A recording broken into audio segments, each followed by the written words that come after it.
Good morning, Ian Crouch with your 8:30 Hunter News update. Newcastle police are involved in an operation which has shut down a number of streets at Katara. Officers are working around Park Avenue, which is closed on the western side of Northcott Drive. The cross streets of Seaview, Jocelyn and other nearby streets are closed and motorists are advised to avoid the area. The closures are changing based on the ongoing operation. Federal opposition leader Anthony Albanese says he's confident his Hunter candidates can retain their seats at the next election. The Building Union commissioned a poll which found Labor is in danger of losing the seats of Patterson and Shortland.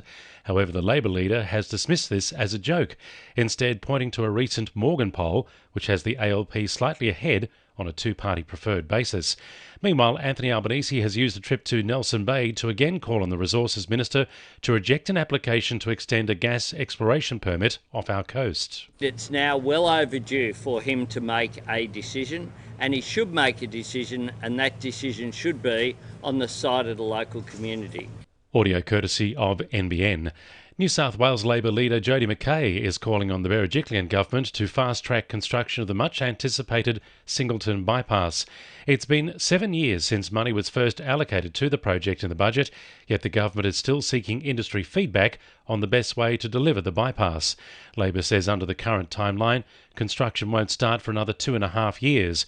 Shadow Minister for the Hunter, Clayton Barr, says the bypass will remove 15,000 vehicles a day from the CBD, and the local road network is struggling to cope with the traffic volume. Safe work inspectors will target dodgy solar panel installers across the Hunter and the state. Inspectors will carry out random checks with on-the-spot fines of up to $3,600 for businesses who fail to put safety first. Minister for Better Regulation Kevin Anderson says workers should report unsafe conditions via the Speak Up app. As they drive around, if they see someone on a roof installing some solar panels, they will stop and check to make sure that it is all legit. If you think it's not right, then make sure you report it so that you are then protecting others. And there's on-the-spot fines for businesses for not protecting workers from fall from heights and electrical risks and not doing the right thing. A Mayfield man is counting the cost after a fire engulfed his shed early this morning. Police say he was working on a motorised scooter with power tools at the Sharp Street home just after midnight when a spark ignited fuel. The fire engulfed the scooter and quickly spread to the contents of the shed before fire crews arrived. They took about an hour to extinguish and mop up the fire. The University of Newcastle is being granted almost $3 million from the Department of Foreign Affairs to fund cultural exchanges with the Indo-Pacific region. The program this year, to be delivered online, is offering 760 local students the opportunity to build relationships in the region.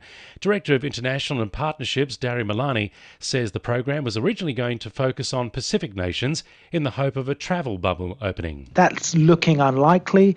However, there are some really fascinating projects that are going to take place in Fiji, across China.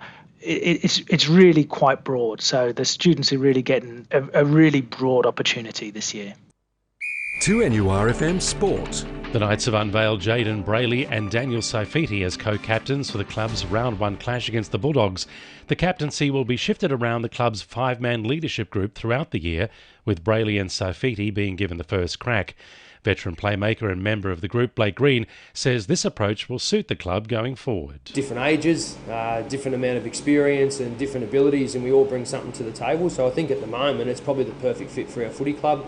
Jets imports Sarian Abimanu and Liridon Kresnicki say they're eager for consistent game time with the club after arriving from Malaysia.